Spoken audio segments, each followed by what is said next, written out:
నమస్కారం G news కి స్వాగతం నేను స్వప్న ముందుగా హెడ్లైన్స్ చూద్దాం మంగళగిరి కార్యాలయంలో జనసేనాని ఉక్కు పరిరక్షణ దీక్ష వడ్డీశ్వరంలో శ్రమదానంలో పాల్గొన్న పవన్ కళ్యాణ్ రాష్ట్ర ప్రభుత్వం దేవాలయాల అభివృద్ధికి కట్టుబడి ఉందన్న మంత్రి వెల్లంపల్లి గత ప్రభుత్వం కూల్చిన దేవాలయాలను 9 కోట్లతో పునరుద్ధరించామంటూ వెల్లడి ఉమ్మడి ఆంధ్రప్రదేశ్ మాజీ సీఎం కొణిజేటి రోసయ్యకు ఘన నివాళులర్పించిన ఏపీ ఆర్యవైశ్య మహాసభ ఆర్యవైశ్యుల అభ్యున్నతికి రోసయ్య అందించిన సేవలు శ్లాఘనీయమన్న మంత్రి వెల్లంపల్లి విమర్శలు మాని ప్రత్యేక హోదా కోసం పోరాడాలంటూ వైసీపీ టీడీపీలకు సిపిఎం పిలుపు రాష్ట్ర బంద్ నిర్వహించాలంటూ డిమాండ్ ఇక డీటెయిల్స్ చూస్తే విశాఖ ఉక్కు పరిశ్రమ రక్షణ కోసం జనసేన అధినేత పవన్ కళ్యాణ్ ఉక్కు పరిరక్షణ దీక్ష చేపట్టారు. ఉక్కు పరిశ్రమను ప్రైవేటీకరించవద్దని కోరారు. మంగళగిరి పార్టీ కార్యాలయంలో సంఘీభావ దీక్ష చేపట్టారు. ఈ దీక్షలో పాల్గొనేందుకు గన్నవరం విమానాశ్రయానికి చేరుకున్న జనసేనాని రోడ్డు మార్గాన మంగళగిరి పార్టీ కార్యాలయానికి చేరుకున్నారు. ఈ క్రమంలో గుంటూరు జిల్లా వడ్డేశ్వరంలో పవన్ కళ్యాణ్ శ్రమదానం చేశారు. రహదారులపై పడిన గుంతలు పూడ్చారు.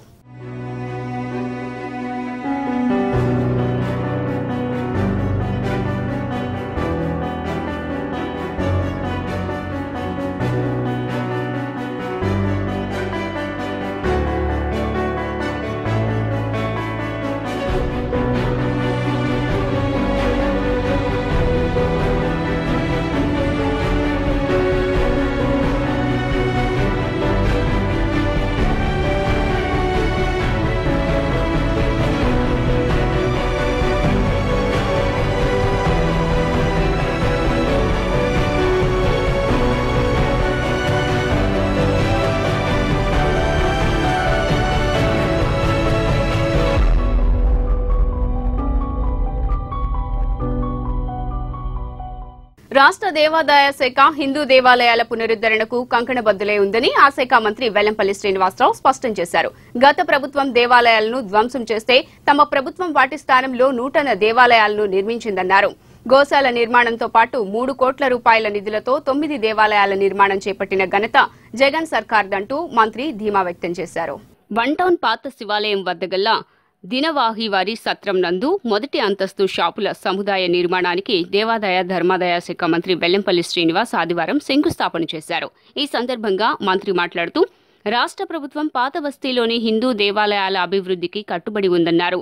టీడీపీ టైంలో కూలదోసిన దేవాలయాలను 3 కోట్ల రూపాయలతో పునర్నిర్మించడం జరిగిందన్నారు. కొత్తూరు తాడేపల్లిలో ఏర్పాటు చేశామని ఈ సందర్భంగా మంత్రి పేర్కొన్నారు. దీంట్లో ఎవరైతే బయట నుంచి వచ్చిన వాళ్ళకి వారికి భోజనాలు పెట్టే వసతిగా దీన్ని పెద్దల రోజు ఇవ్వడం జరిగింది. దీన్ని ఈరోజు మార్కెట్ బాగా డెవలప్మెంట్ అయింది కాబట్టి కింద కమర్షియల్ షాపులు ఆల్రెడీ ఇంతకుముందే కన్స్ట్రక్షన్ జరిగింది. దాని ద్వారా సంవత్సరానికి 40 లక్షల రూపాయలు ఆదాయం వస్తుంది.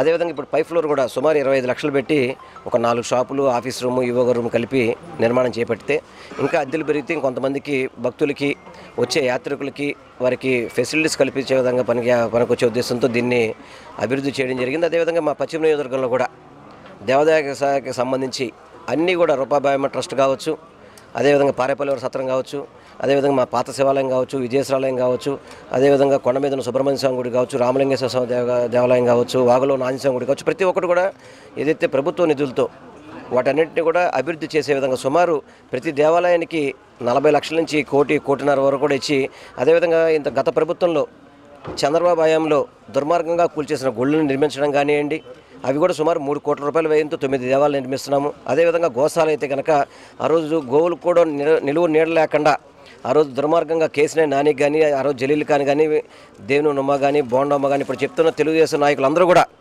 ఆ రోజు పవన్ కళ్యాణ్ దాంట్లో భాగస్వామి ఉన్నాడు, భారతీయ జనతా పార్టీ వాళ్ళు భాగస్వామి ఉన్నారు. ఆ రోజు గోవులు కూడా నిలువు నీడ లేకుండా గోశాలను కూడా దుర్మార్గంగా కూల్చేయడం జరిగింది. అటువంటి గోశాలకు కూడా 70 లక్షల రూపాయలు నిధులు ఇచ్చి కొత్తూరు తాడేపల్లిలో ఆవురికి కూడా నీడను కల్పించిన ఈ ప్రభుత్వం మా జగన్మోహన్ రెడ్డి గారని చెప్పని కూడా తెలియపరుచుకుంటూ దినవాహి సత్రం చైర్మన్ బుద్ధ దివాకర్ మాట్లాడుతూ పాత శివాలయం సమీపంలోని దినవాహి సత్రం అభివృద్ధిలో భాగంగా మొదటి అంతస్తు నిర్మాణానికి మంత్రి వెల్లంపల్లి చేతుల మీదుగా భూమి పూజ చేయటం జరిగిందన్నారు. 25 లక్షల రూపాయలతో షాపింగ్ కాంప్లెక్స్తో పాటు ఈవో కార్యాలయాన్ని నిర్మించనున్నట్లు తెలియజేశారు. దినవాహి వారి సత్రం వార్షిక ఆదాయం 40 లక్షల రూపాయలు వస్తుందని తెలిపారు. ఈరోజు దినవాహి వారి సత్రం మొదటి అంతస్తు షాపుల సముదాయానికి మరియు ట్రస్ట్ బోర్డు ఈవో గారి కార్యాలయానికి శంకుస్థాపన. ఈ సందర్భంగా మా మంత్రివర్యులు దేవాదాయ శాఖ మంత్రులు వెల్లంపల్లి శ్రీనివాసరావు గారు మాకు అందించిన తోడ్పాటు ఎంతో విలువైనది. మేము అడిగినామంటే ఆ ఫైల్ మూవ్ అవ్వడానికి కానీ మేము వచ్చిన 3 నెలల్లో ఈ శంకుస్థాపన కార్యక్రమం చేయడం జరిగింది. ఎంత ఫాస్ట్గా ఎవరు కూడా చేయలేదు. దీనికి పూర్తిగా మా మంత్రివర్యుల గారికి ధన్యవాదాలు తెలుపుకుంటున్నాం. ఇది అయిపోయిన తర్వాత ఇంకా సత్రం పైన కూడా ఇంకొక అంతస్తు వేయాలనే ప్రతిపాదన ఉంది. ముందు ఇది పూర్తి అవ్వగానే దానికి కూడా ప్రతిపాదన మొదలు పెడతాం. అది కూడా వీలైనంత తొందరగా చేస్తాం. మాకు పూర్తి సహాయ సహకారాలు అందించిన మా మంత్రివర్యుల గారికి, అలాగే కమిషనర్ గారికి, ముఖ్యంగా మా ఈఓ గారికి కృతజ్ఞతలు తెలుపుకుంటున్నాం. ఎందుకంటే పనులు ఎంత త్వరితగతిన అవ్వడానికి వీరే ముఖ్య కారణం.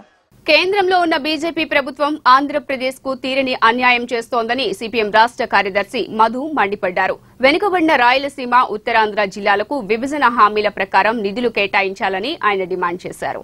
గవర్నర్పేటలో సిపిఎం ఆధ్వర్యంలో పశ్చిమ కృష్ణా జిల్లా మహాసభలు నిర్వహించారు. ఈ సభలో సిపిఎం నాయకులు, కార్యకర్తలు పెద్ద ఎత్తున పాల్గొన్నారు. ఈ సందర్భంగా సిపిఎం రాష్ట్ర కార్యదర్శి పి మధు మాట్లాడుతూ, ప్రత్యేక హోదాపై కలిసి పోరాడదాం రండి, అవసరమైతే రాష్ట్ర బంద్ నిర్వహిద్దాం, అధికార ప్రతిపక్ష పార్టీలకు పిలుపునిచ్చారు. హోదా ఇవ్వవలసిన కేంద్రంపై పోరాడకుండా రాష్ట్రంలో టీడీపీ, వైసీపీ ఒకరిపై ఒకరు నిందలు మోపుకుంటూ రాష్ట్ర ప్రయోజనాలను పూర్తిగా తుంగలో తొక్కుతున్నారని ఆరోపించారు. ప్రత్యేక హోదా, విశాఖ ఉక్కు ప్రైవేటీకరణ, పోర్టు, కడప స్టీల్ ప్లాంటు, పోలవరానికి నిధులు సాధించుకోవటానికి అధికార ప్రతిపక్ష పార్టీలు పోరాడటానికి ముందుకు రావాలన్నారు. రైతుల ఆదాయాలు పెరగాల, కార్మికుల ఆదాయాలు పెరగాల. రైతులు, కార్మికుల యొక్క ఆదాయాలు పెరగకుండా నువ్వు రైతు భరోసా పెట్టావు. రైతు భరోసాలో బస్తా ధాన్యం కొనే నాదుడు లేడు. రైతు భరోసాలో కంట్రోల్ ధరకి ఎరువులు ఇచ్చే నాదుడు లేడు. రైతు భరోసాలో కల్తీ లేని విత్తనాలు కావాలని కోరుకుంటే సరఫరా చేసే నాదుడు లేడు. నేను మనం చేస్తున్నా ఈరోజు జగన్మోహన్ రెడ్డి, నీ విధానంలో మౌలికమైనటువంటి మార్పు రావాలా. ఏమిటా మౌలికమైనటువంటి మార్పు? కార్మికుల యొక్క వేతనాలు పెరగాల. ఏమిటా మౌలికమైనటువంటి మార్పు? రైతులకి, పంటలకి గిట్టుబాటు ధర కావాలా. ఈ రెండు లేకుండా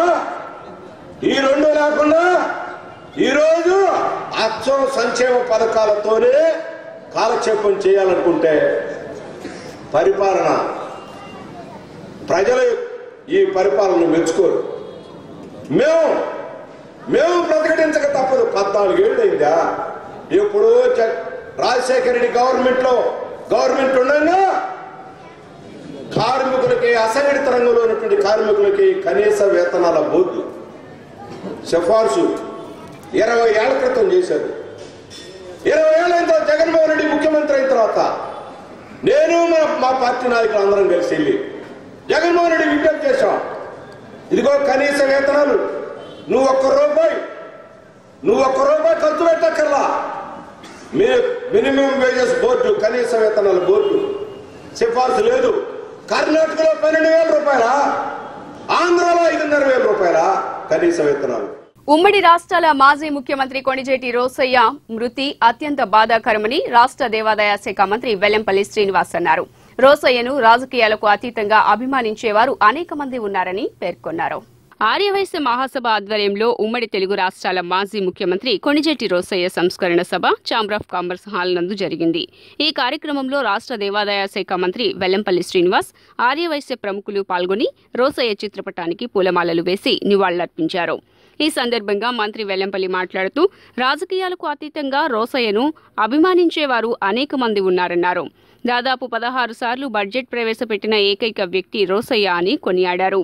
వైఎస్ రాజశేఖర్ రెడ్డితో రోసయ్యకు మంచి అనుభవం ఉందని, సేవలకు వన్నె తెచ్చే విధంగా ఆయన పనిచేశారని తెలిపారు. ఆయన మృతి అత్యంత బాధాకరమన్నారు. రోసయ్య ఆశయాలను, మంచి పనులను ముందుకు తీసుకువెళ్తామని మంత్రి స్పష్టం చేశారు. పూజ్యులు, పెద్దలు, ఉమ్మడి రాష్ట్రానికి ముఖ్యమంత్రిగా చేసిన వ్యక్తి, తమిళనాడు రాష్ట్రానికి గవర్నర్గా చేసిన వ్యక్తి, దశాబ్దాలుగా ఏదైతే ఆయన యొక్క రాజకీయ జీవితం ఉందో మనందరికీ కూడా తెలిసిన విషయమే.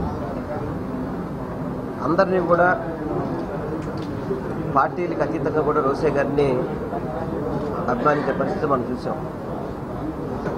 ఆయన దాదాపు సుమారు 16 సార్లు ఉమ్మడి రాష్ట్రానికి బడ్జెట్ ప్రవేశపెట్టిన ఏకైక ఫైనాన్స్ మినిస్టర్గా భారతదేశంలోనే రోసే గారికి ఆ ఖ్యాతి దక్కిందని చెప్పి తెలియపరుచుకుంటున్నారు. అదేవిధంగా ఇతర శాఖలు కూడా ఆల్మోస్ట్ అన్ని శాఖలకు కూడా ఆయన మంత్రివర్గంలో ఎవరు ముఖ్యమంత్రి ఉన్నా కానీ ఆయనకి మంత్రివర్గంలో ప్రాధాన్యత ఎక్కువగా ఉండేది.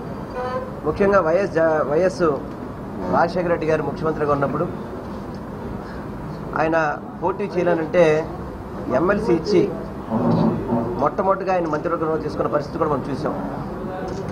వైఎస్ రాజశేఖర రెడ్డి గారు రోసే గారి యొక్క ఇద్దరు కాంబినేషన్ ఎలా ఉంటుందంటే, ఈరోజు వైఎస్ రాజశేఖర రెడ్డి గారు చేసిన సంక్షేమ పథకాలన్నింటికీ కూడా ఆ రోజు ఫైనాన్స్ మినిస్టర్గా వారి యొక్క సహకారం అందించారనేది మనందరూ కూడా తెలుసు. ఒక వినయంతో రాజకీయాల్లో ఎదగొచ్చు అని భావితరాలకి చూపించినటువంటి మహోన్నతమైన వ్యక్తి రోసే గారు. అలాంటి మహోన్నతమైనటువంటి వ్యక్తిత్వం కలిగి ఈరోజు ఎన్నో పదవులు రాజకీయంగా ఇటు మా ఉమ్మడి రాష్ట్రానికి ముఖ్యమంత్రిగా, తమిళనాడు రాష్ట్రానికి గవర్నర్గా, అలాగే దాదాపుగా 16 సార్లు బడ్జెట్ ప్రవేశపెట్టినటువంటి ఏకైక వ్యక్తి ఈ రాష్ట్రంలో కానీ దేశంలో కానీ ఎవరైనా ఉన్నారు అంటే అది కొంజేటి రోసే గారు. ఆయన చూపించిన మార్గంలో పయనిస్తూ ఆయన యొక్క మరణానికి మహాసభలో కూడా ఆయన మాజీ అధ్యక్షుడిగా కూడా మహాసభకి పనిచేసి ఉన్నారు. మహాసభ తరఫున ఈ రాష్ట్రంలో ప్రతి మండలంలో కూడా మండల స్థాయి నుంచి, గ్రామ స్థాయి నుంచి, జిల్లా స్థాయి నుంచి రాష్ట్ర స్థాయి దాకా కూడా ప్రతి ఒక్క దగ్గర కూడా ఆయన సంస్మరణ సభలు ఏర్పాటు చేసుకొని చేస్తూ ఉన్నారు. రాజకీయాలకు అతీతంగా కులమత భేదాలు లేకుండా నిరుపేదలకు విద్య, ఉపాధి కల్పన కోసం దేవినేని నెహ్రూ చారిటబుల్ ట్రస్ట్ ద్వారా నగరంలో అనేక సేవా కార్యక్రమాలు చేస్తున్నట్లు 18వ డివిజన్ కార్పొరేటర్ వెంకట సత్యనారాయణ పేర్కొన్నారు. ట్రస్ట్ సేవలను మరింత విస్తృతం చేసి ఎక్కువ మందికి సేవలను అందించేలా కృషి చేస్తామన్నారు. 18వ డివిజన్లో నిరుపేద కుటుంబానికి చెందిన ఓ మహిళకు దేవినేని రాజశేఖర్ నెహ్రూ ట్రస్ట్ ద్వారా జీవనోపాధి నిమిత్తం టిఫిన్ బండిని వైసీపీ 18వ division corporator Venkata Satyanarayana, trust vice chairman Sudheera అందజేశారు. అనంతరం వారు మాట్లాడుతూ రాజకీయాలకు అతీతంగా కుల మత భేదాలు లేకుండా ఆపదలో ఉన్న నిరుపేదలకు విద్యా, ఉపాధి కల్పన కొరకు దేవినేని నెహ్రూ చారిటబుల్ ట్రస్ట్ ద్వారా సేవా కార్యక్రమాలు చేస్తున్నట్లు తెలిపారు. ముఖ్యమంత్రి జగన్మోహన్ రెడ్డిని ఆదర్శంగా తీసుకుని నిరుపేదలకు అండగా నిలుస్తున్నారని చెప్పారు. ఆయన ఆశయ సాధనకు అనుగుణంగా దేవినేని నెహ్రూ చారిటబుల్ ట్రస్ట్ ద్వారా నగరంలో విద్య, వైద్య, ఉపాధి రంగాలలో అనేక సేవా కార్యక్రమాలు చేపడుతున్నట్లు వెల్లడించారు. భవిష్యత్తులో ఇలాగే అవసరమైన నిరుపేద కుటుంబాలకు సేవా కార్యక్రమాలు కొనసాగిస్తామన్నారు. రాజశేఖర్ నెహ్రూ గారు చారిటబుల్ ట్రస్ట్ ద్వారా చైర్మన్ గారు తూర్పు నియోజకవర్గంలో ఎవరైతే ఆర్థికంగా ఇబ్బంది పడి నిత్యం వ్యాపారాలు చేసుకున్న వాళ్ళు తూర్పు నియోజకవర్గం అవినాష్ గారిని జీవనం కోసం ఈ రోజున కొంతమంది టిఫిన్ బళ్ళు, కొంతమంది ఇస్త్రీ బళ్ళు, కొంతమంది తోపుడు బళ్ళు అడిగారు. కరోనా టైంలో అవినాష్ గారు తిరిగినప్పటికీ నేను కూడా ఈ రోజున తూర్పు నియోజకవర్గంలో అన్ని డివిజన్లు 21 డివిజన్లో కూడా వాళ్ళ వైద్య ఖర్చుల నిమిత్తం ఆర్థిక సాయం చేయటం కాకుండా ఈ రోజున జీవనోపాయం కోసం కూడా ప్రతి నిత్యం కూడా నెహ్రూ గారు చారిటబుల్ ట్రస్ట్ ద్వారా చైర్మన్ గారు ఇవన్నీ ఇవ్వటం జరుగుతుంది. మరి అందరికీ తెలిసిన విషయమే, కంకిపాడు నియోజకవర్గంలో నెహ్రూ గారు 5 పర్యాయాలు ఎమ్మెల్యేగా, మంత్రిగా ఎన్ని అభివృద్ధి సంక్షేమాలు చేసి ఎంతమంది పేద, బడుగు, బలహీన వర్గాల్ని ఎంత ఆర్థిక సాయం చేశారో అందరికీ తెలుసు. దాన్ని కొనసాగింపుగా భాగంగా ఈ రోజున అవినాష్ గారు కూడా తన తండ్రి గారి యొక్క అడుగుజాడల్లోనే నడుస్తూ నిత్యం కాళ్ళకు బలపం కట్టుకొని అభివృద్ధి సంక్షేమం చేయడం కాకుండా ఈ విధంగా పేద ప్రజల పట్ల ఆయన యొక్క వ్యక్తినివ్వటం కూడా చాలా ఆనందదాయకం. దేవినేని నెహ్రూ చారిటబుల్ ట్రస్ట్ తరఫున ఈరోజు 18వ డివిజన్ చెందిన షేక్ నవీసా గారికి టిఫిన్ బండి అందజేయడం జరిగింది. ఇదే రకంగా ఇంకా కష్టాల్లో ఉన్న వాళ్ళకి రాబోయే రోజుల్లో ఆదుకుంటాము ఆర్థికంగా. విద్యాపరంగా ఇబ్బంది పడుతున్న వాళ్ళకి కూడా మాకు చేతనైతే సహాయం చేస్తాము. మణిపాల్ హాస్పిటల్స్ 15వ వార్షికోత్సవం సందర్భంగా అవగాహన ఒప్పందంపై south association liver institute Hyderabad నుంచి doctor Tom Cherian, Manipal hospitals Vijayawada hospital director doctor Sudhakar Kantipudi సంతకాలు చేశారు. చిన్నారులకు అత్యంత నాణ్యత కలిగిన జీవన శైలి అందించడం కోసం విజయవాడలో ప్రముఖ కాక్లియర్ ఇంప్లాంట్ కార్యక్రమం ప్రారంభమైంది. తమ 15వ వార్షికోత్సవం సందర్భంగా మణిపాల్ హాస్పిటల్ విజయవాడ ఓ అవగాహన ఒప్పందాన్ని అత్యుత్తమ సేవల ద్వారా నైపుణ్యం వృద్ధి చేసేందుకు భారతదేశపు ఒకే ఒక్క ప్రైవేట్ లివర్ ఇన్స్టిట్యూట్తో అవగాహన ఒప్పందం చేసుకుంది. ఈ అవగాహన ఒప్పందాన్ని Manipal hospital managing director and CEO Dilip Jose, Manipal hospitals COO Karthik Rajagopal మరియు పూర్వ భారత క్రికెటర్ మరియు ఎన్సీఏ హెడ్ వివిఎస్ లక్ష్మణ్ సమక్షంలో సౌత్ ఆసియన్ లివర్ ఇన్స్టిట్యూట్ హైదరాబాద్కు చెందిన డాక్టర్ టామ్ చెరియన్తో Manipal hospitals Vijayawada hospital director doctor Sudhakar Kantipudi ఒప్పందం చేసుకున్నారు. మణిపాల్ హాస్పిటల్ విజయవాడ 2016లో లివర్ ట్రాన్స్ప్లాంటేషన్ను ప్రారంభించింది. అప్పటి నుంచి విజయవంతంగా 40 కాలేయ మార్పిడి చికిత్సలను చేసింది. వాటిలో 35 మరణానంతర మార్పిడులు కాగా 5 జీవించి ఉన్న వ్యక్తి నుంచి సేకరించిన కాలేయ మార్పిడి శస్త్రచికిత్సలు. వీటిలో 3 చిన్నపిల్లలకు సంబంధించిన మార్పిడి కేసులు. డాక్టర్ టామ్ చెరియన్ మణిపాల్ టీంలో చేరారు. I think it's a real honor and privilege to be here this afternoon. ఎందుకంటే మీ అందరికీ తెలుసు, I come from a very respectable doctor's family. My father, Dr. Shantaram, eminent cardiologist and general physician, Hyderabad. Mother, Dr. Satyabama, again very eminent radiologist. I was just telling to Mr. Dilip that in Hyderabad I am known as Dr. Shantaram and Satyabama's son. So that's how they've dedicated their lives to this fraternity and to this profession. And when I was invited for this occasion, for this function, first to celebrate 15 years of existence of Manipal Hospital in Vijayawada, and also to also announce this collaboration between Manipal Hospital and obviously one of the most eminent liver transplant doctors in our country, probably in the world, and it's a real honor sitting beside you. So I feel that it's a privilege for me to be part of this wonderful function. Even before talking about this collaboration, I just feel that, and I was always convinced that the medical profession is probably the noblest of profession, and there are no two ways about it. And what we have seen over the last 1.5 years in this battle against COVID, it again reiterates the fact that how selflessly the doctors, the nursing community work so that we all are taken care of. So huge salute, huge respect to the medical fraternity, and they are the real heroes. Because sometimes we always, whenever your kith and kin, your close relatives are not well, you always go and pray to the Almighty. With South Asian Liver Institute, Hyderabad, represented by Dr. Tom Cherian, an eminent personality. We welcome you, sir. So basically, ikkada manaki Manipal Hospital Vijayawada mana liver transplant program anedi 2016 lo start ayindi. In fact, appudu Vijayawada lo liver transplant jarugudani kuda evaru namakam ledu, andaru kuda Hyderabad varaku travel cheyalsi vachedi. So with a fantastic team effort of our consultants and the team of management people and coordinators, this liver transplant ఇక్కడ జరగడం అనేది సాధ్యం అయింది. And జరగడమే కాకుండా సక్సెస్ఫుల్గా జరగడం అనేది it's a big thing. In fact 16-17లో స్టార్ట్ అయిన తర్వాత మనం 20 లివర్ ట్రాన్స్ప్లాంట్స్ చేశాము. ఇవన్నీ కూడా బ్రెయిన్ డెడ్ పేషెంట్స్ నుంచి వచ్చిన లివర్స్ చేశాము. అన్ని కూడా మెజారిటీ ఆఫ్ ద పేషెంట్స్ కూడా సక్సెస్ఫుల్గా ఇప్పటికీ జీవిస్తున్నారు, majority of the patients. And ఇప్పటి వరకు మనం చేసింది 35 లివర్ ట్రాన్స్ప్లాంట్స్ చేశాము. అది కెడావర్ ద్వారా, plus 5 liver transplants living donor నుంచి తీసి అమర్చడం జరిగింది. సో ఇవన్నీ కూడా సక్సెస్ఫుల్గా అయ్యాయి. సో ఈ లివర్ ట్రాన్స్ప్లాంట్ జరగడం ఆ ప్రక్రియ బేసికలీ కెడావర్ నుంచి ఇప్పించాలంటే ఎంత కష్టమో మీ అందరికీ తెలుసు. బికాజ్ అది ఒక సెన్సిటివ్ టైం. ఆ సెన్సిటివ్ టైంలో పేషెంట్ని వాళ్ళ పార్టీని కన్విన్స్ చేసి మనం ఆర్గన్ రాబట్టాలంటే it's not a joke. I wish to thank Mr. Dilip Jose. Despite his humility, he is probably one of the most respected healthcare opinion leaders in the world, if not higher than that.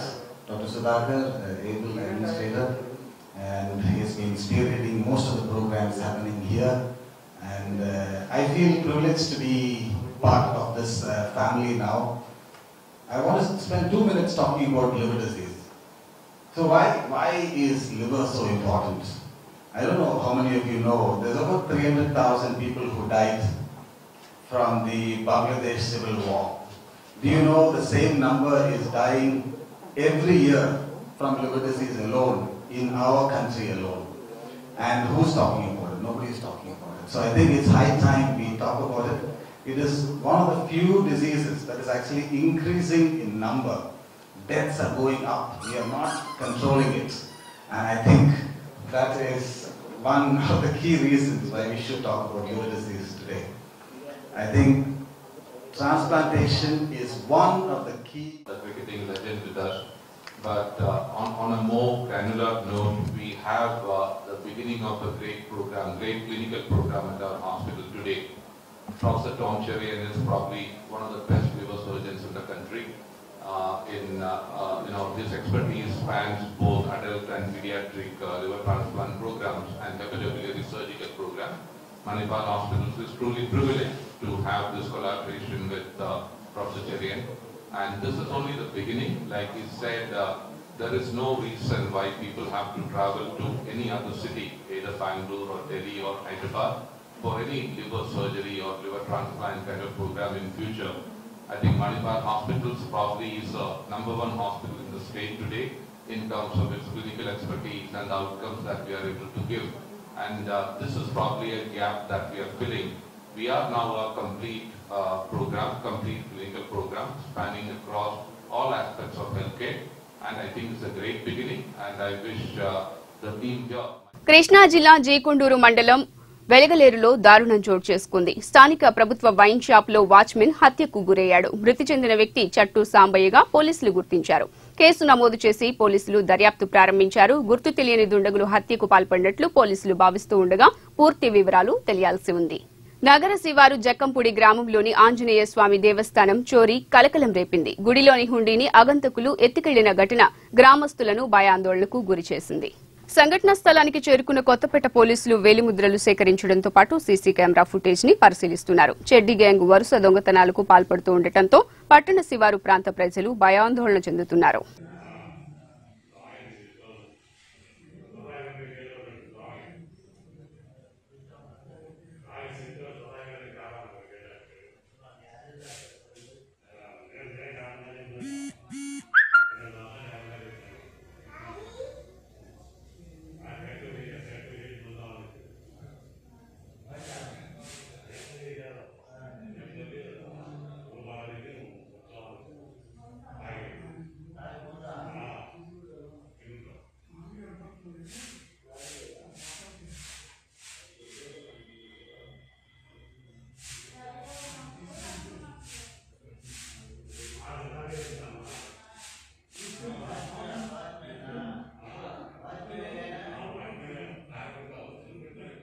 క్రీడలు శారీరక ఎదుగుదలకు మానసికోల్లాసానికి ఎంతగానో దోహదపడతాయని KBN college principal Narayana Rao పేర్కొన్నారు.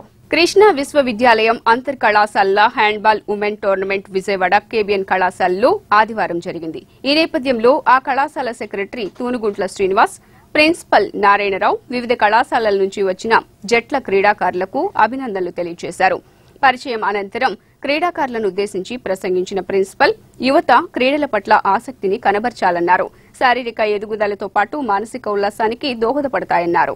కృష్ణా యూనివర్సిటీలో women handball inter collegiate tournament కి విచ్చేసినటువంటి stage మీద ఉన్నటువంటి మా కాలేజీ దాదాపుగా కృష్ణా యూనివర్సిటీలో మరి అతిపెద్ద కాలేజీలు 1, 2, 3 అని అలా చెప్పుకునే స్థాయిలో గర్వపడే స్థాయిలో సంఖ్యాపరంగా అలాగే క్వాలిటీ పరంగా మరి 56 సంవత్సరాల నుంచి నిర్వహిస్తున్నాము అంటే ఎంతో కమిట్మెంట్ ఉన్నటువంటి మేనేజ్మెంట్ ఉంది.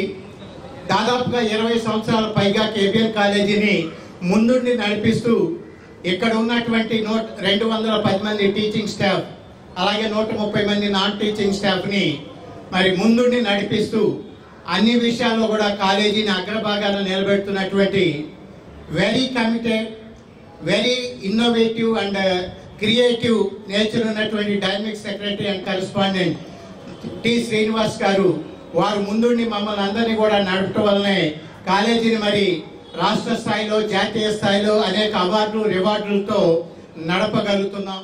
మీరు చక్కగా అంటే స్పోర్ట్స్ కనుక ఉంటే అంటే చాలా మంది అనుకుంటారు ఎడ్యుకేషన్ ఉంటే చాలు స్పోర్ట్స్ అక్కర్లేదని, కానీ స్పోర్ట్స్ ఉంటే ఎడ్యుకేషన్ కూడా దాని అదే వస్తుంది. నా అబ్జర్వేషన్లో పిల్లల్ని చూసినప్పుడు చదువులో కన్నా అదర్ యాక్టివిటీస్లో ఉన్న పిల్లలు లైఫ్లో సక్సెస్ అవుతాం చూశాను నేను. కాబట్టి మీరు సరైన ట్రాక్లో ఉన్నారు. ఈ ట్రాక్ని కంటిన్యూ చేసి మీ లైఫ్ని సరైన గమ్యానికి చేర్చుకోవాలి. మీరు ఆల్ ది బెస్ట్. ఈరోజు ఈ కృష్ణా యూనివర్సిటీ అంతర్ కళాశాల హ్యాండ్బాల్ మహిళల పోటీ 21-22 ప్రారంభిద్దాం. వార్తలు ముగించే ముందు హెడ్లైన్స్ మరోసారి. మంగళగిరి కార్యాలయంలో జనసేనాని ఉప్పు పరిరక్షణ దీక్ష, వడ్డీశ్వరంలో శ్రమదానంలో పాల్గొన్న పవన్ కళ్యాణ్. రాష్ట్ర ప్రభుత్వం దేవాలయాల అభివృద్ధికి కట్టుబడి ఉందన్న మంత్రి వెల్లంపల్లి. గత ప్రభుత్వం కూల్చిన దేవాలయాలను 9 కోట్లతో పునరుద్ధరించామంటూ వెల్లడి. ఉమ్మడి ఆంధ్రప్రదేశ్ మాజీ సీఎం కొణిజేటి రోసయ్యకు ఘన నివాళులర్పించిన ఏపీ ఆర్యవైశ్య మహాసభ. ఆర్యవైశ్యుల అభ్యున్నతికి రోసయ్య అందించిన సేవలు శ్లాఘనీయమన్న మంత్రి వెల్లంపల్లి. విమర్శలు మాని ప్రత్యేక హోదా కోసం పోరాడాలంటూ వైసీపీ టీడీపీలకు సిపిఎం పిలుపు. రాష్ట్ర బంద్ నిర్వహించాలంటూ డిమాండ్. జీ న్యూస్ ఇంతటితో సమాప్తం. తిరిగి వార్తల్లో మళ్ళీ కలుద్దాం. అంతవరకు సెలవు. నమస్కారం.